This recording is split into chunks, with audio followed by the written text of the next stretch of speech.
Hello student, स्वागत है आज आपका ज्योग्राफी के क्लास 12th के चैप्टर 10th में।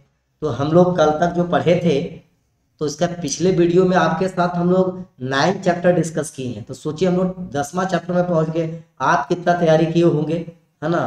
तो वो दिखेगा एग्जाम में। लेकिन उम्मीद है कि आप भी घर में बैठकर तैयारी किए कर रहे होंगे। तो यदि आप इस चैनल पे नए हैं तो एक बार चैनल को लाइक और सब्सक्राइब कर लीजिए, है ना? चैनल को सब्सक्राइब कर लीजिए, बेल आइकन प्रेस कर लीजिए ताकि आपके पास नए आने वाला वीडियो का नोटिफिकेशन सबसे पहले आपके तक पहुंचे। क्योंकि मैंने आपके साथ कमिटमेंट किया है कि चैप्टर 22 चैप्टर ज्योग्राफी में यानी 1 से लेकर 22 चैप्टर तक एकदम बिल्कुल सीक्वेंस एकदम सीरीज वाइज वीडियो आपको हम उपलब्ध करवाएंगे ताकि आप घर बैठे फ्री ऑफ कॉस्ट में बेहतर तरीका से तैयारी कर सकें। तो आइए हम लोग बिना लेट किए फिर चैप्टर का स्टार्ट करते हैं। तो आज का जो चैप्टर है वो है मानव अधिवास। तो अधिवास का अर्थ होता है वह स्थान जहां मनुष्य अपना घर बनाकर रहता है, उसको अधिवास कहते हैं। और उन घरों के समूह को ही हम लोग बस्ती बोलते हैं। तो इस चैप्टर में क्या है, मानव अधिवास और बस्ती। तो अधिवास का अर्थ होगा जहाँ पे मनुष्य जो है वो घर बनाकर रहता है, उसको अधिवास बोलेंगे। और विभिन्न प्रकार के घरों के समूह को हम लोग बस्ती बोलेंगे। तो मुझे उम्मीद है कि इस चैप्टर का नाम से लेकर आपको पूरी मीनिंग समझ में आ गया होगा। I mean read the chapter and meaning the chapter. Okay, आइए हम लोग कुछ ही बिंदु पर इस पर डिस्कस करेंगे, फिर हम लोग ऑब्जेक्टिव में चलेंगे और ऑब्जेक्टिव के बाद जो है हम लोग दोबारा जो है फिर सब्जेक्टिव में चलेंगे। तो हम लोग बिना लेट किए आइए हम लोग शुरुआत करते हैं, है ना? तो क्या बोलता है इस चैप्टर का मेन पॉइंट थोड़ा समझने की कोशिश करते हैं।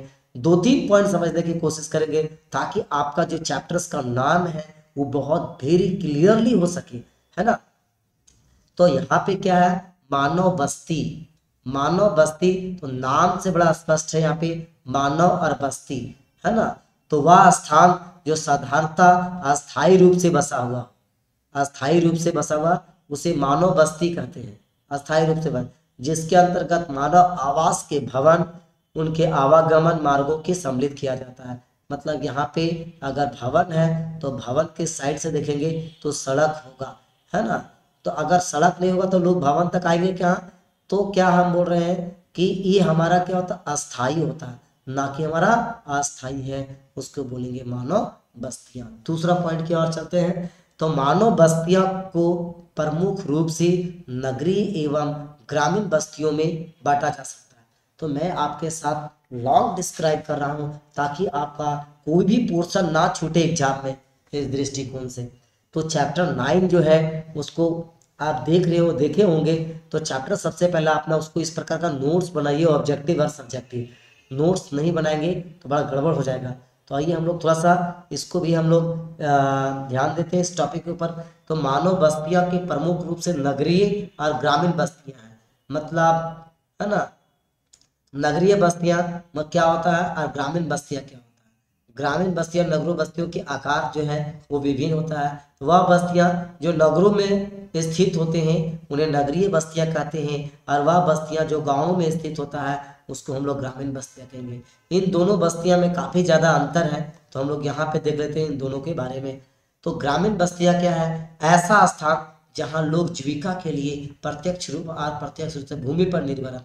मतलब हम कह सकते हैं कि मानव बस्तियां में रहने वाले वैसे लोग जो अपने जीविका, जीविका का मतलब होता है अपने जीवन यापन करने के लिए किस पर निर्भर होते हैं, कृषि पर, है ना, कृषि पर होते हैं। तो उन समूहों को हम लोग बोलते हैं ग्रामीण बस्तियां। या तो प्रत्यक्ष हो या तो अप्रत्यक्ष हो।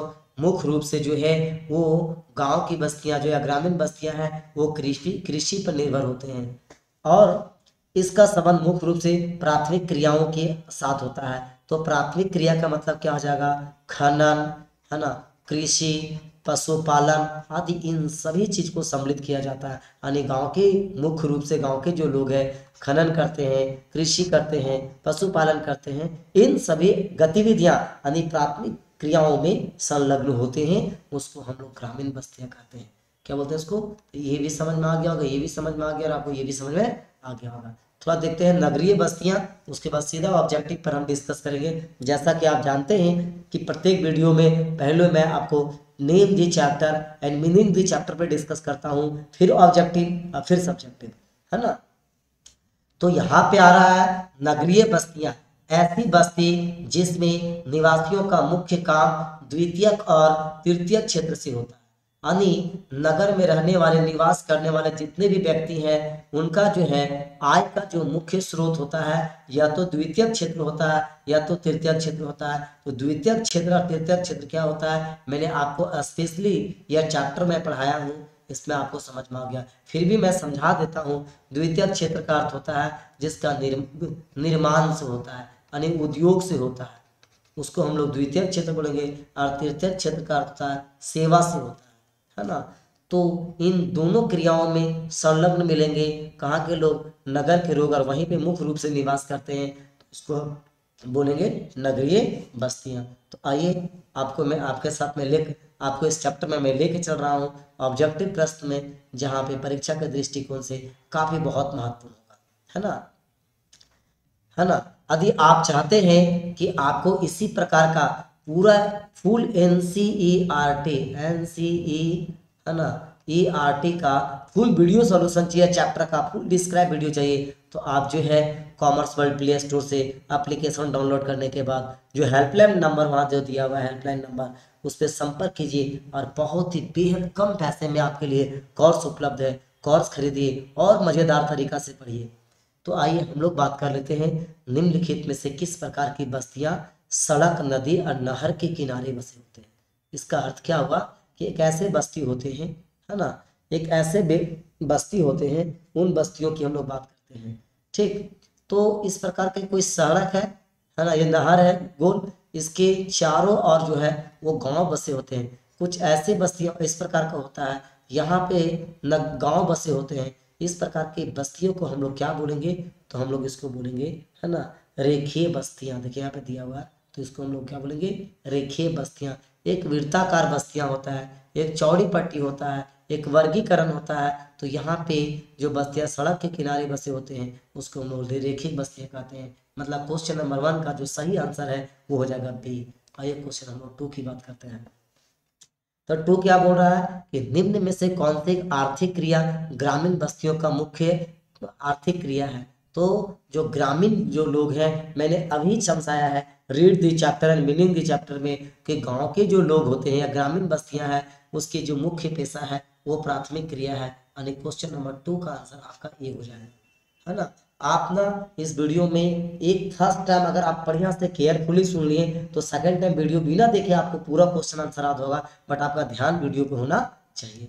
क्वेश्चन नंबर 3 की बात करें तो 3 क्या बोल रहा है कि निम्न में से किस प्रदेश प्रलिखित प्राचीन नगरीय बस्तियां, है ना, है ना, बस्ती रही है। यानी प्राचीन का मतलब होता है ना, सबसे पुराना नगरीय, और प्रलिखित, है ना। तो अगर हम लोग क्वेश्चन नंबर 3 की बात करें तो आपने सुना होगा सिंधु घाटी सभ्यता। सिंधु घाटी सभ्यता विश्व की ऐसी सभ्यता है जहाँ पे नगर प्राप्त हुआ था, इसीलिए सिंधु घाटी सभ्यता को नगरीय सभ्यता के भी नाम से जाना जाता है। तो विश्व में सबसे प्राचीन सभ्यता नगरीय बस्ती के रूप में सिंधु घाटी सभ्यता को हम लोग जानते हैं, है ना। तो विश्व के 4 प्राचीन सभ्यताओं में से सिंधु घाटी भी क्या सभ्यता है जो नगरीय सभ्यता के रूप में इसको हम लोग जानते हैं। आइए यहाँ पे क्वेश्चन नंबर 3 क्लियर हो गया। तो 4 पे मैं बात करता हूँ। 4 बोलता है 2011 के आरंभ में भारत में कितने मिलियन शहर थे। तो मिलियन शहर का अर्थ क्या होता है ना, जहाँ पे 10 लाख से अधिक लोग रहते हो, 10 लाख से अधिक लोग रहते हो उसको हम लोग मिलियन शहर बोलते हैं। तो 2011 की अगर मैं बात करूं तो 2011 में 53 ऐसे शहर भारत थे जिसमें से 10 लाख से ऊपर लोग वहां पे निवास करते थे, है ना। विश्व की अगर मैं बात करूं, अब विश्व की बात करते हैं कि इस चैप्टर में जरूरत नहीं है, नेक्स्ट चैप्टर में इस विषय पे मैं बात करूंगा, है ना। तो 2011 के जनगणना के अनुसार, है ना, यहाँ पे मिलियन शहर कितने थे भारत के, 53 थे। अगर मैं अभी बात करूं तो ये इसकी जनसंख्या जस्ट दुगनी हो गई होगी, है ना। तो चलिए क्वेश्चन 2011 लगा दिया है क्वेश्चन में, तो आप समझ रहे हैं। तो भारत में प्रत्येक 10 वर्ष पर जनगणना होता है ना, 10 वर्ष पर क्या होता है जनगणना। तो ये आपका क्वेश्चन नंबर 4 का आंसर ये हो जाएगा। आइए क्वेश्चन नंबर 5 की बात करते हैं। बोलता विकासशील देशों की जनसंख्या की सामाजिक ढांचे के विकास एवं आवश्यकताओं की पूर्ति में कौन से प्रकार के साधन सहायक है। ये हम लोग क्वेश्चन नंबर 5। तो सबसे पहले देखेंगे विकासशील देश की बात कर रहा है यहाँ पे, ना कि विकसित का।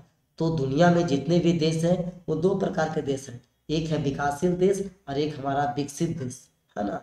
तो भारत किस प्रकार का देश है आपके दृष्टिकोण से, तो आप मुझे कमेंट बॉक्स में बताएंगे कि भारत विकसित देश है या विकासशील देश है। तो जो विकसित देश है उसकी सामाजिक सामाजिक जो ढांचा का विकास किसके आधार पर होता है, सामाजिकता के आधार पर, सामाजिक के आधार पर, है ना। अगर यहाँ पे विकसित होता तो यहाँ पे सामाजिक ना होकर यहाँ पे पूंजी हो जाता, पूंजीवादी हो जाता। तो यहाँ पे हम लोग, मेरा जो क्वेश्चन नंबर 5 है उसका जो सही आंसर है वो आपका घ नंबर है। आइए हम लोग क्वेश्चन नंबर 6 की बात करते हैं। तो क्वेश्चन नंबर 6 क्या बोल रहा है, सो एक बार देख लेंगे। तो क्वेश्चन 6 बोलता है कि किसी झील के चारों ओर बसा गांव का प्रतिरूप कैसा होगा। आइए यहाँ पे सबसे पहला देखेंगे, ये आपका झील है, डायग्राम से आपको समझ में आना चाहिए।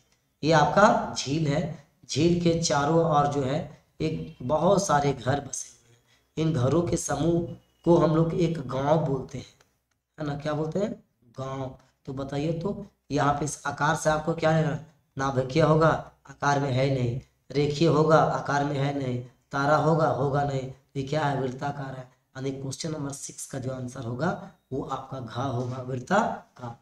तो क्वेश्चन नंबर 6 बहुत ही क्लियर आपको समझ में आ गया होगा। यदि आप इस चैनल पर नए हैं तो एक बार, है ना, आप चैनल को सब्सक्राइब कर लें, वीडियो को लाइक करें, क्योंकि एक आपका लाइक ही किसी टीचर को एनर्जी, ऊर्जा देता है और नई वीडियो बनाने का। आइए क्वेश्चन नंबर हम लोग 7 की बात करते हैं।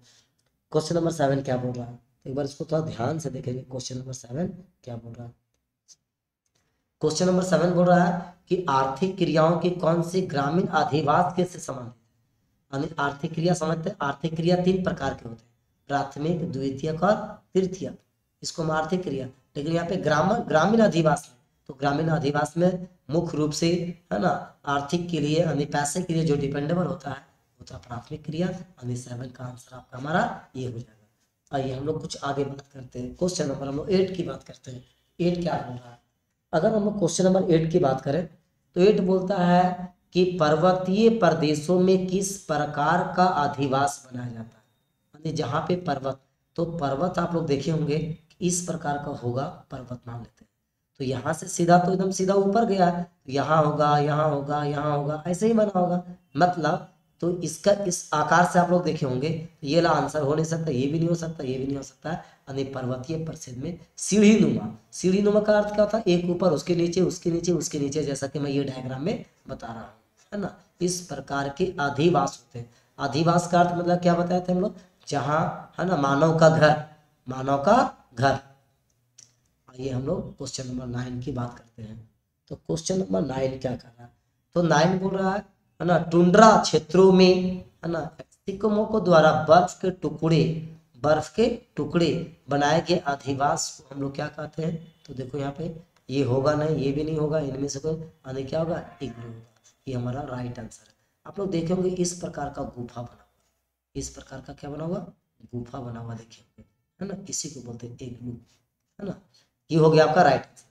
क्वेश्चन नंबर अगर हम लोग 10 की बात करें, क्वेश्चन नंबर 10, तो 10 क्या बोल रहा है कि भिलाई नगर किस वर्ग का है। भिलाई नगर किस वर्ग में, तो मतलब क्या हुआ, जितने भी जो नगर हैं उसकी खास पहचान होता है। तो भिलाई जो है वो औद्योगिक के लिए काफी ज्यादा प्रसिद्ध है।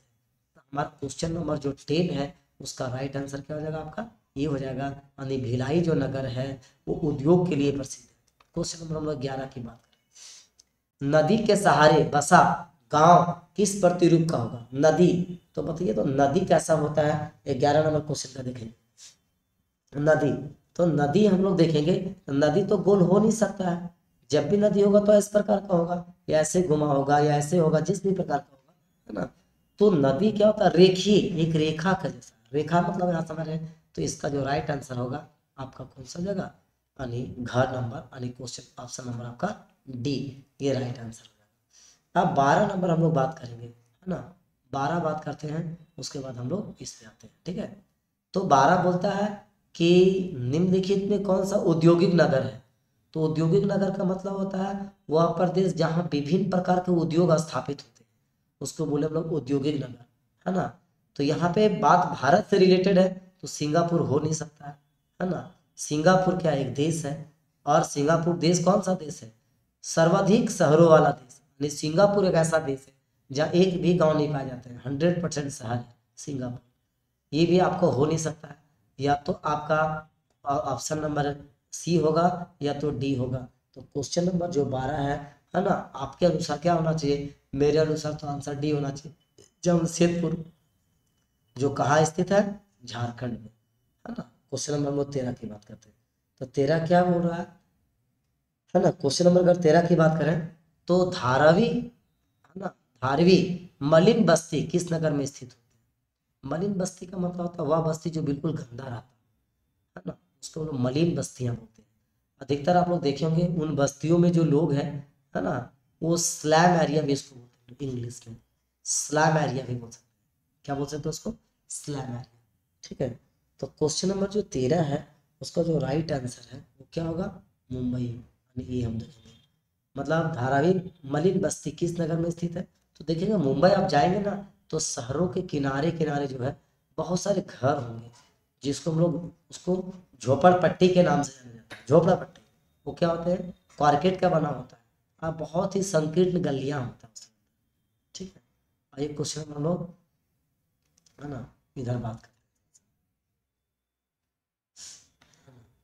14 और 15 हम लोग बात करते हैं। तो मेगानगर, मेगानगर की जनसंख्या कितनी होती है, क्वेश्चन नंबर 14। तो मेगानगर की जनसंख्या होता है कितना, 50 लाख, उसको हम लोग बोलेंगे मेगानगर।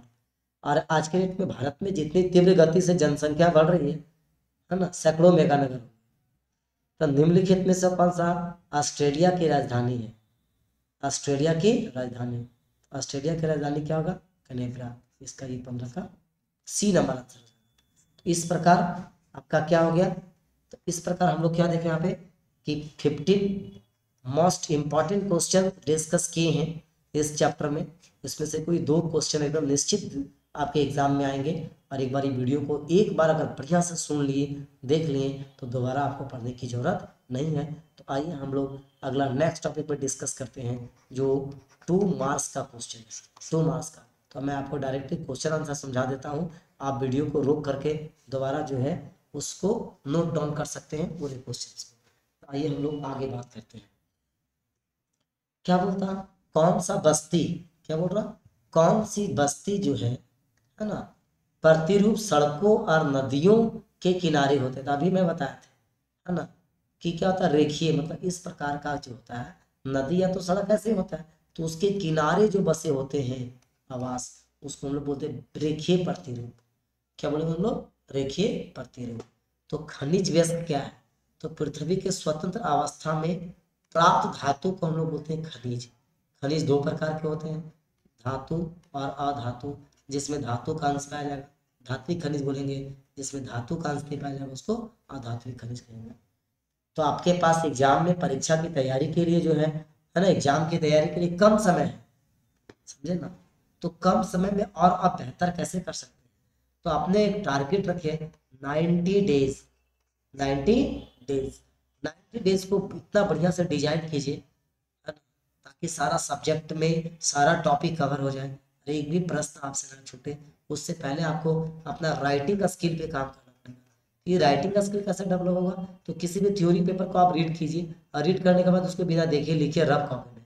यदि आप लिख देंगे तो अंग्रेजी की बहुत बड़ी कहावत है, right main makes a perfect, यदि आप उसको लिख देंगे तो परफेक्ट नॉलेज हो जाएगा, है ना। आइए हम लोग क्वेश्चन नंबर 3 की बात करते हैं।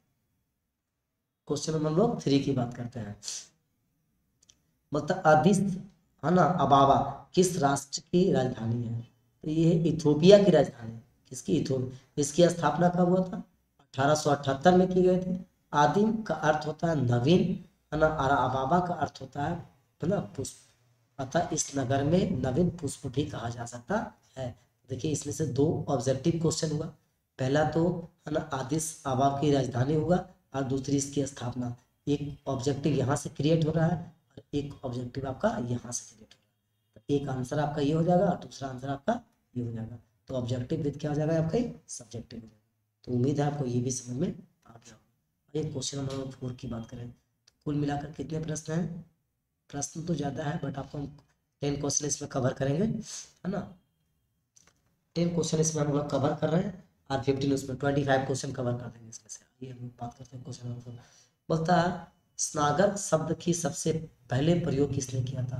अगर नागर शब्द का सबसे पहले प्रयोग 1915 में पैट्रिक गेटिज के द्वारा नामक विद्वान के द्वारा किया गया था, जो अलग अलग नगरों और शहरों में आपस में मिले जाने के विशाल नगरीय, है ना, स्नानगार के रूप में लेता है, जो greater London, Manchester, Chicago, Tokyo, bridge, Mumbai आदि को जोड़ता है। आइए क्वेश्चन नंबर हम लोग आगे बढ़ते हैं। गोल्पियन शब्द की क्या अर्थ है, तो यहाँ पे बोलता है ना, अच्छा ये वाला आपको दिख नहीं रहा, अच्छा यहाँ देखेंगे, मेगालोपियस, मेगालोपी, है ना, लोपोलिस का अर्थ क्या है, तो मेगालोपोलिस का अर्थ क्या है, विशाल नगर। यह एक यूनानी शब्द है जिसका अर्थ होता है सबसे पहले किसने किया था, 1857 ईस्वी में। 1857 में भारत में पहली बार स्वतंत्रता संग्राम हुआ था, है ना, जीन वर्टमैन के द्वारा किया गया था इन शब्द, है ना। बड़ा ही डीप प्रश्न है एनसीईआरटी से, एनसीईआरटी से बड़ा डीप प्रश्न है। 10 लाख से अधिक जनसंख्या वाले, अभी तो बताए थे कि 10 लाख से अधिक जनसंख्या वाले महानगर को क्या बोलते हैं, मिलियन सिटी, अभी डिस्कस किए, इसमें डिस्कस करने की कोई जरूरत नहीं।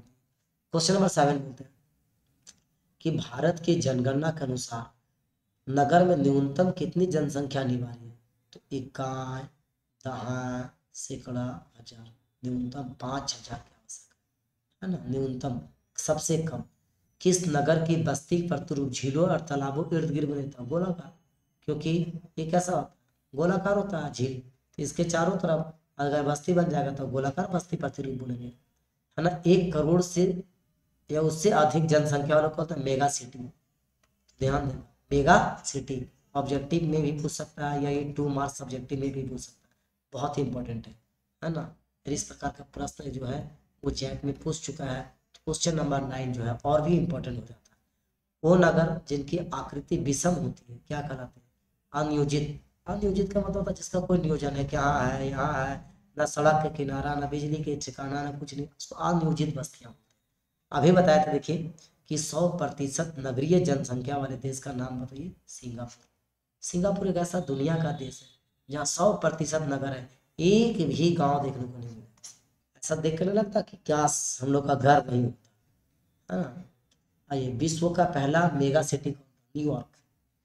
तो मेगा सिटी में कितने जनसंख्या होता है, 1 करोड़। कितना होता है, 1 करोड़ प्लस, 1 करोड़ प्लस जनसंख्या वाला को नगर को बोलते हैं mega city, mega city. Question number 12 तो हो गया, तो 13 देख लेते हैं। बोलता विश्व के किन्हीं 2 नियोजित नगरों का नाम ना, कैनबरा और आदिमाबा। देखो ये भी पढ़े थे, किसकी राजधानी है, देखिए यहाँ पे आगे ऊपर पढ़े थे। ये चीज तो आपको याद हो गया वो ऊपर के क्वेश्चन के अकॉर्डिंग। अब बोलता है बस्ती किसे कहते हैं, कितना क्वेश्चन देख लेते हैं। चलिए, कुल मिलाकर बहुत लंबा प्रश्न, चलिए छोटा डिस्कस कर लेते हैं। 15 क्वेश्चन आपके साथ डिस्कस कर लेते हैं। बस्ती किसे कहते हैं, बस्ती मनुष्य के आवासों के उस संगठित निवास स्थान को कहते हैं जिसमें रहने अथवा प्रयोग करने वाले भवन, आने जाने के लिए सड़कें बनाए गए हैं, है ना, या गलियां सम्मिलित होता है, उन्हें हम लोग बस्ती कहते हैं, है ना। ये क्या था, ये सड़क है, इधर भी भवन, इधर भी भवन, इधर भी भवन, इधर भी भवन, फिर यहाँ से गली, इधर भी भवन, इधर भी भवन, ये सभी सम्मिलित रूप को हम लोग बोलते हैं बस्ती। क्वेश्चन नंबर 15, विश्व के किन्हीं 2 सांस्कृतिक नगरों का नाम बताइए। विश्व का, मक्का, मक्का मदीना, बनारस, यही दो, जगन्नाथपुरी, बहुत सारा है लेकिन इसमें बहुत 2 बोल रहे हैं, बनारस, है ना, और मक्का। तो बनारस जो है वो काफ़ी इंपॉर्टेंट है, जगन्नाथपुरी भी इंपॉर्टेंट है, मक्का, तो कोई 2 आप यहाँ नाम याद कर लेंगे। उम्मीद है कि 15 और 15 30 प्रश्न आपके साथ मैं डिस्कस किया हूँ, चैप्टर का नाम मैं डिस्कस किया हूँ, और भी इसमें से बहुत सारे प्रश्न हैं, तो इतना लॉन्ग आंसर समझा पाना एक वीडियो में संभव नहीं है, क्योंकि जब वीडियो बड़ा हो जाएगा तो आप बोरिंग हो जाएंगे, है ना। तो आप इसको नोट डाउन करेंगे, और इससे पहले जो इस चैप्टर का जो मैं पढ़ाया हूँ, इस चैप्टर में होल डिस्क्राइब किया हूँ, बढ़िया से डिस्क्राइब किया हूँ, ताकि अगर वहाँ समझेंगे तो एक भी आंसर क्वेश्चन आपको समझने की जरूरत नहीं है, आप सेंस वाइज देख सकते हैं। हम लोग अगले वीडियो में मिलेंगे।